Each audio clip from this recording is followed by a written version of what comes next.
And welcome, welcome, welcome. This is Peter Winnick. I'm the founder and CEO at Thought Leadership Leverage, and you're joining us on our LinkedIn Live, which is an extension of the podcast, Leveraging Thought Leadership. So today, my guest, we usually don't have two people in one box, and I don't think we've ever had two people in one box with the same last name. So that's a first. So let me give you just a quick intro on Lee and Julie. So Lee is an organizational psychologist and a CEO advisor who applies an in-depth understanding of business, science, people, and organizations to help leaders and organizations grow. Cool. Julie Davis-Colan is a CEO advisor, corporate health strategist, and an executive coach who keenly observes and deeply listens so she can hear the unseen and unheard truths in others. They've formed a company for, I think it's probably over 20 years, we'll get into that, called the L Group. And now they're the co-authors of a new book called Healthy Leadership: How to Thrive in the New World of Work. So welcome aboard, folks. How are you today? Thank you. Thank you for having us. Appreciate the opportunity. Great. So let me dive in. We were chatting before we got online about the new book and how you're excited about that. But what I want to do is do a little bit of history. So most people might not be able to know this, but I think all of the books behind you are books that you've authored, right? So that's an unusual. So this is not your first rodeo or as it comes to publishing. So maybe tell us a little bit about what you did this time compared to other ways you've gotten your book to market and what you're learning and what you're experiencing. Sure. Well, to be exact, this is our 16th rodeo. So we've learned a few things. Hee-haw. We've published 3 of them through big houses, traditionally with McGraw-Hill, one with a niche publisher, kind of gift book publisher, but the majority of them through kind of a mid-sized publisher called Cornerstone Leadership Institute. And that's the latest one we did here. It's a paperback. Vanna will be here. Yeah, okay. This Just one. kind of rapid read book. Then, so it's we like this model that we use this time. That's why we've done it with most of our books. And because it's a built-in publishing model and a marketing model. So we're able to publish large quantities of the book very cheaply. As you know how printing goes. The more you print, the cheaper it is.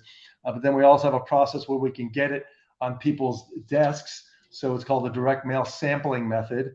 So we have a targeted list of, in this case, it was 15,000 people, executives, HR professionals, people that are psychographic as people that pay money to read and learn. Yep. So we get it on their desk, they look at it, we already give a free copy, so we don't care about them buying one, right? We're looking for the quantity orders, and if we get it to the right people, again, it's direct mail, relatively small response rate, but the orders come through very nicely. So we like to call it a marketing kind of strategy, kind of a loss leader, but it's not a loss leader. It has about a 35% net margin on it. So we're getting on their desk. The books make money for us, but as any author knows, it's not so much about the book. It's about the other supporting services that you could provide on the book. But we like to make sure that the books themselves make money, right? You need to make sure that it's profitable. But this one in particular, we feel like it's a real passion of ours. We just feel like it could really change the world. So, but any author should be passionate about their book, right? I mean, we coach a lot of people, and they'll say, I don't really want to do a bestseller. I just want to like write something, a legacy book, whatever. And I believe like you should feel that strongly about any book that you would want the world to see, right? You'd want that. So, so that's the approach. So I want to push on something that you said, or unpack something that you said. Sure. So most people, when we talk about the world of publishing, the binary thinking is traditional or non-traditional, right? Is it self-published or is it traditional? And by the way, I don't even think that's the right perspective anymore, because there's a lot of hybrid and variations in the middle. It is no longer black and white. That's an old model.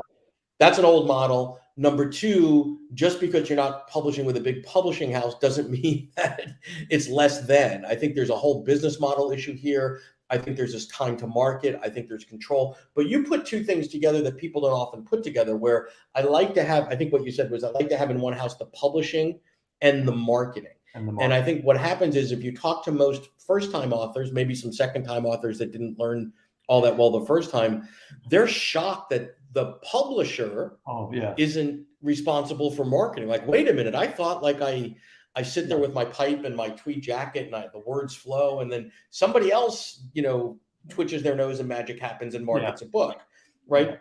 Tell us how true or not true that is. Can I just piggyback on that for a second? So, we talked about publishing with some big houses and with this intermediate publisher. And the ones that we've published with the big house are actually extensions of ones that we've published like this. So they're larger variation. So, as it relates to marketing, the big houses only want you if you have a proven track record and your own list, which is great as an entry to get with them. But they don't market. Yeah. And unless so, you're a big name. unless you're, a famous person. Massive. Yeah. So Right. in any case, whatever way you go, your marketing plan, your marketing strategy is yours to drive and pay for and put effort into in order to get the word out about your book and or your Wait, say that again. It's not just the strategy. It's I always joke around, congrats. You're not only the author of the book, but also underneath that, I've been advocating in parentheses, SVP of sales and marketing of the book. That's right. 100%. So you you own that function, whether you own it like it or entirely, not. and Yep. you can employ people to do so. But it is a very crowded world, as we all know. And I guess the other point I was just going to piggyback on was a book.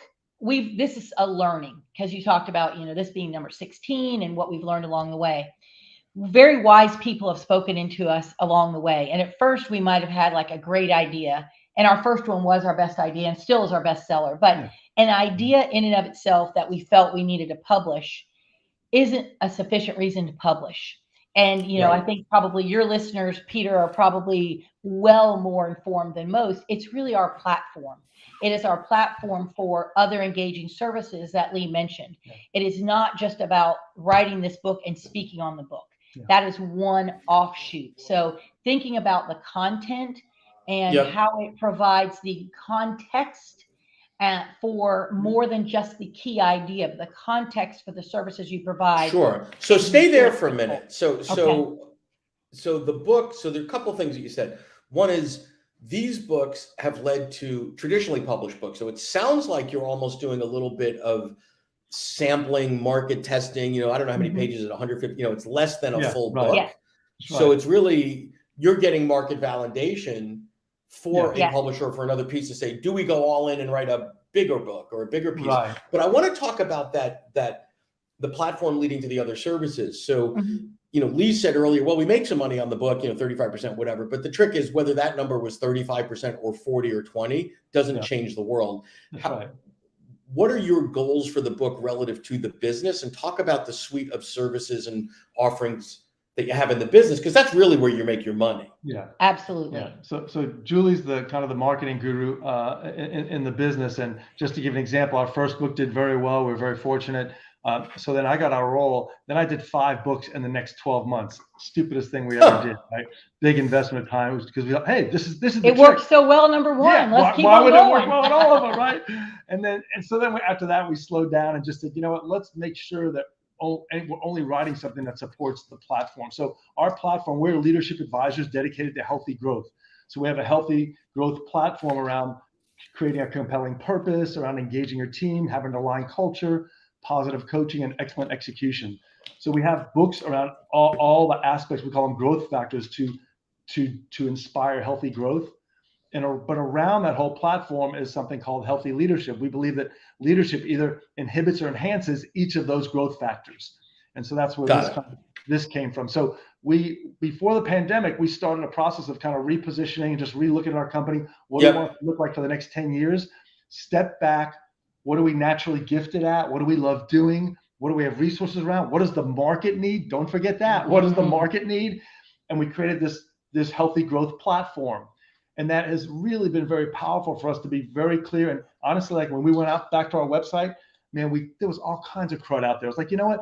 We don't need to list everything we do. Everything needs to be focused on how we're leadership advisors for healthy growth, for the leader, for the business, and for the team.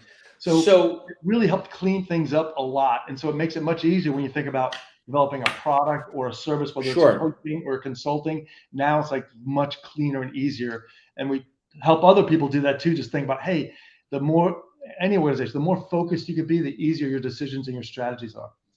Well, and a good litmus test of a platform is, how do previous books fit in that and work, and the current book, because what happens often, and you might have been slightly guilty of this, writing 5 books in 12 months, whatever, is every time there's a new book, there's a new platform, and then your client base is getting whiplash because we're not sure what to expect from you. When I get in my car and I leave it on the jazz station, when I come in the next day, it's going to be on the jazz station. That's the expectation, right? And I think even though most thought leaders are incredibly smart and curious and prolific and all that, you know, the point that Lee made, what does the market want? Forget about what you're curious about. That's important, right? Yeah. But it's that place where something that you're mulling over, thinking about, gnawing at, whatever, is aligned with the platform and where the market's at. There. Yeah, it's got to be an intersection. And really, the focus is really key because if you have a clear platform, it helps you stay focused. And I would say, I want to just credit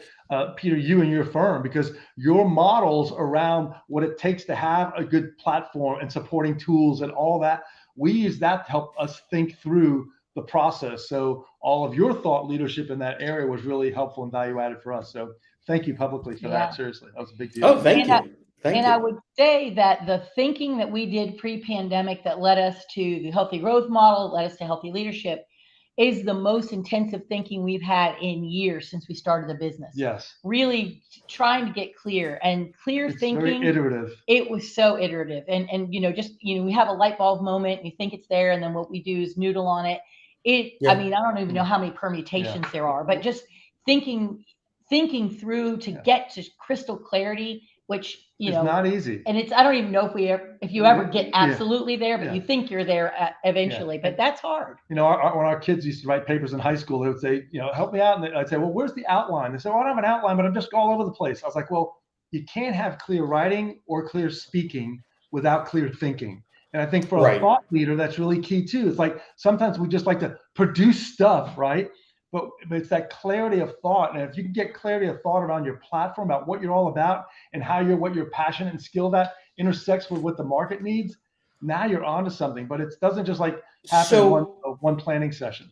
I want to go back to the clarity of thought piece. But first, what I want to do is give us a 2-3 minute overview of the book. And then I want to go back to the clarity of thought thing through the lens of the avatars of who the book is written for. Does that make sense? Okay. Yeah. Cool. So give us a little discussion on the book. It's based on the research that Gallup's done that just says this is what today's worker needs. And so there are lots of shifts of today's worker wants to work for a purpose and not a paycheck. They want to work for development and not satisfaction. They want a coach and not a boss. So thinking about the broad context of the worker and then what that means for a leader. So honestly, 10 years ago, if a leader did the things that we're talking about in this book, they would separate themselves as like a great leader, right? But today, with the market dynamics, and there's a lot more places for people to go, if people don't see healthy leadership in their workplace, they're just going to go look for it somewhere else. So now it's like table stakes, right? So it's basically founded on 3 principles and 3 practices. The principles are basically what you would consider your mindset, if you will. Mm-hmm. The principles of love, positivity, and growth. Right. Mm-hmm. And then we had a lot of pushback at the beginning when we developed the model. Remember, Julie, particularly from HR friends, you can't put love. There's not love in the workplace and all that. I'm like, so of course, now it's the number one thing it resonates with them. Right. So, and we just defined love as doing what's in the best interest of others. So, lesson there is don't listen to HR. Yeah. I'm like slightly kidding. Right? So we have that mindset of your healthy leadership principles that is almost kind of sets the context. And really, when you think about this, is really a way to thrive, not just at work, but in life. Anyone read this book and they'll say, this has helped my family, my relationship. So they're fundamental principles. And then they're supported by 3 healthy leadership practices, the practices of clarifying, of coaching, and connecting. So we'll just talk about those. So listen, is there rocket science in this book? No, but there is science in the book. Like it's all based on, even the positivity one sounds like, Pollyanna. Julie's one of 1,300 experts in the world certified as a positive psychology practitioner. So we draw on the science of the brain and how it works and how we can manage against negativity bias to make sure we're bringing our best selves to the table. So there's a lot of science to support it, along with just some examples and stories to kind of bring it to life. Mm-hmm. But it's subtitled An Actionable Guide for Leaders. So it's really about all the tools. We're very tool-based, kind of a how-to company. That's what I say. So it's like, it's all about the tools in the book. So people could take this and deliver training, and they could be off and running if they wanted to. Well, I think that tool approach where it's more applied than theoretical, there's a subset. And sometimes what happens is thought leaders fall in the trap of thinking everyone's like them. You all know more about this stuff than almost everybody, right? So you are not writing for you as the audience, right? So where you might be more theoretical, more abstract, et cetera. It's that applied, which leads me to where I started a little while ago, is talked about the platform. You guys locked down your platform. Then we talk about the book. It's very focused. Give me a sense, and I think people don't spend enough time here. We call them avatars, but who's the book for? And I know it says leaders and all that, but meaning who's the book for relative to your business objectives? Obviously, anybody can read the book, frontline people, whatever, but give me that sense as it relates to your direct mail campaign, all that, where all roads come together. Well, I mean, ideally, our audience is the absolute leader of the company, the CEO. If he or she embraces these concepts, it trickles down. So that is always our goal, to start at the top.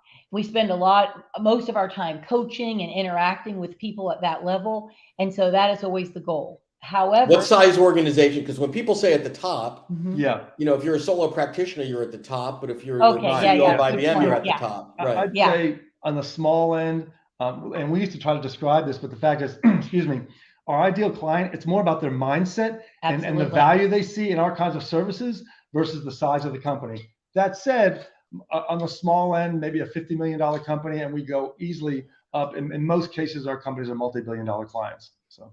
Okay. So wait. I want to expand on that though, because I think, and I call it sort of lazy marketing. It's easy to pull a list of heads of HR at companies, 50 to 250 million, blah, blah, blah, blah, blah. What you were calling the mindset, or call it the psychographics, that's harder to find. So what are those mindset? Because I think that's really the hardest part about the defining of an avatar. It's not age and income. That is a piece, but that other piece. Tell me about that and how you market against that. And that's the one really the primary and sole criteria we use for the mailing list is people that pay money to read and learn.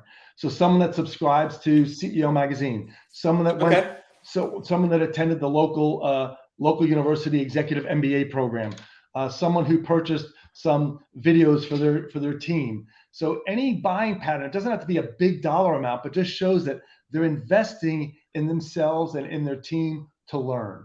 So that would also tell me two other things. One, they're a lifelong learner, right? Because I've seen the stats on how many people have not read a book in the last 5 years, and it's depressing. So that they're not your peeps. On the other side of that, if you look at the stats on the average number of books a CEO reads, it's unbelievable. It's like 50 a year. A year, which is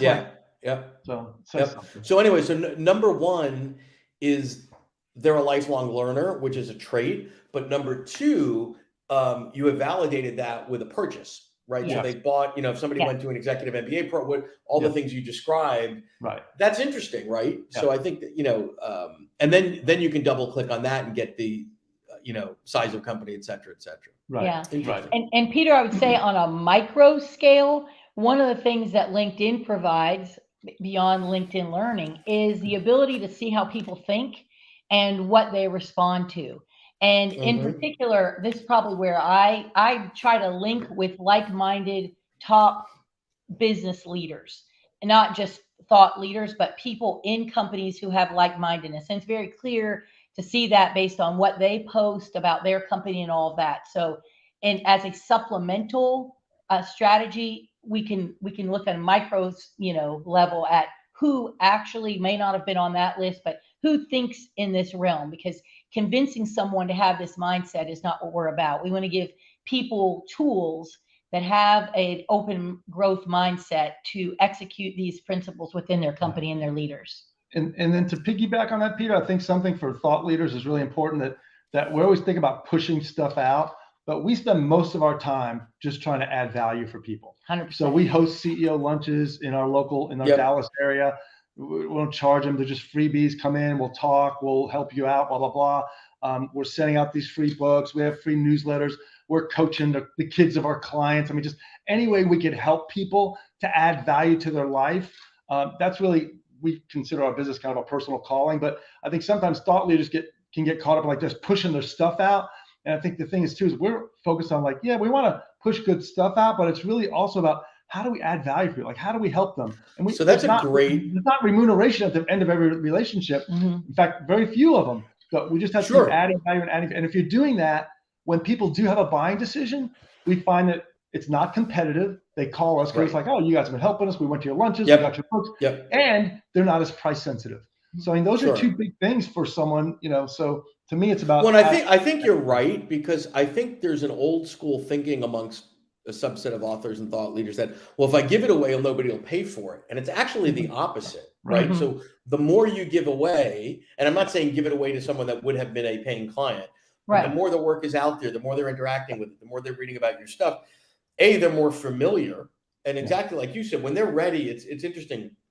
We see this a lot too. We call them lurkers, right? So when you're following or doing your analytics on your social media, whatever, you say, oh, these are the people that are actively engaged in my content. Great. That's fine. And oftentimes it's the same couple of dozen or 100 or whatever the case may be.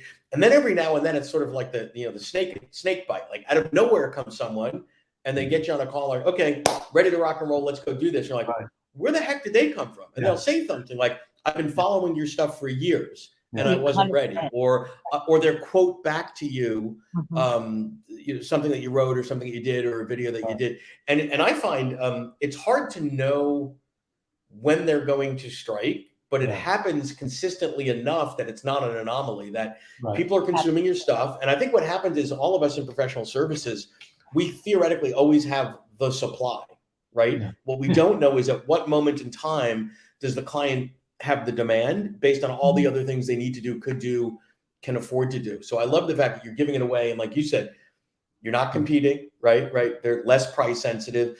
And it's it doesn't even feel like a sale. It's like, okay, obviously it's time for us to work together. Like, it's really competitive. And I think as a service provider, you have to take the long-term view and just feel like you have to just kind of sow the ground, sow the good seeds and help people out and not keep track of everyone. Oh, I helped him out. I hope he buys something. Like, just keep doing that and know that you're going to reap what you need to reap over time. So, and one thing that we started doing, since this is a new book, is, we, as Lee mentioned, we don't sell really one.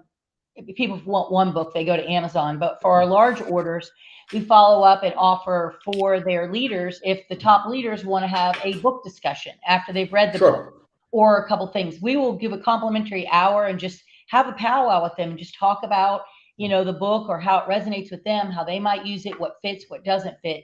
And again, there's no charge for that, but we start to form, a thought process. We share a thought process with them in a relationship. Right. Yeah. But we don't even keep track of those. Nope. Like it's just something happens, it happens. It's furthering the message. Yeah. And you have to be that passionate about it. Like you really have to feel like your book can change their lives or change the world in some way, that you're happily willing to do that without kind of trying to track. But I also think you need to have a boundary. I mean, most folks don't take advantage, but if an organization wants you to come in and do 10, free lunch and learns, you need to have a conversation, right? So there's, because I think that's the other piece. For the most part, we assume the best of people, and for the most part, 99% of the people are actually more respectful of our time than we would. Like, we'll offer an hour, and we just got one today. Oh, we'll take 30 minutes. I'm like, no, we're offering an hour. You can take the whole hour. It's okay, right? But occasionally you get that. You just manage that one off. But I'm a believer in building systems and processes around the norm, not the exception, and know that when the exception comes, you just deal with it. Excellent. So as we start to wrap, any final thoughts or observations around what you're doing this time and how well it's working, or what's different, or maybe because you've been at this quite some time, maybe it's a generational piece. What's universal around getting a good message and a good book to market, and what's changing based on buying patterns, demographics, life, whatever?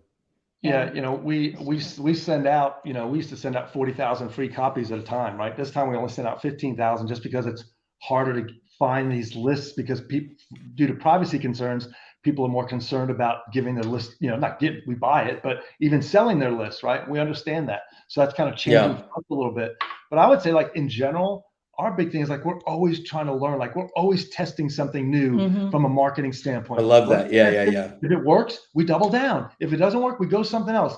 we never really get complacent about this is the thing that works. We find some things that work, we keep doing it, but we're always testing something. So I would say you have to be willing to spend a little time, a little money, take a little risk to say, let's try this out, a little A/B testing here or something. But we're always trying something different and to try to stay relevant. Julie's looking into book talk now on TikTok and, just anything. And it may or may not work, but I think the other thing is you got to make sure you stick with something long enough to make sure it's working. Sometimes people want that immediate result. Okay, we try that and we move on, but I did 2 TikToks and I'm not a Kardashian. Exactly, what happened there? So, and I guess we have a foundational system of, newsletters that go out twice a week, CEO luncheons, some product promotion or relationship building techniques, which are firm. And then, as an example, I just say get creative. Like this year, actually is it next month, we're doing a virtual book launch. So we just did one in person in Dallas, which was lovely and fun and our favorite kind. But now we're doing a virtual rooftop book launch with it's called Remo. Yeah, it's a very kind of very real kind of metaverse experience where people that's cool. Can literally go into a conference room table and chat with each other. It's a rooftop with fireplaces. With fireplaces and stuff, and then they can actually talk very simply. It's not like doing breakouts in Zoom. And then present and share some content. So just always trying stuff, something, so something different. Yeah. So I just say have somebody in your group that puts on a creativity hat and say what could garner attention in this very crowded world. I think the one thing you said that's important is, you're not making bet the house bets, but you have this experimental mindset and up front, like, listen, out of 10, 3 or 5 aren't going to work. We just don't know which ones, and that's okay, right? And I think it's easy to get stuck in but we've always done it this way because the world is moving too quickly to just do that. So this has been phenomenal. I appreciate both of your time and your work and sharing your story with us. And thank you so much for spending some time. Thank you so much. Cool. Thanks. Take care, Peter.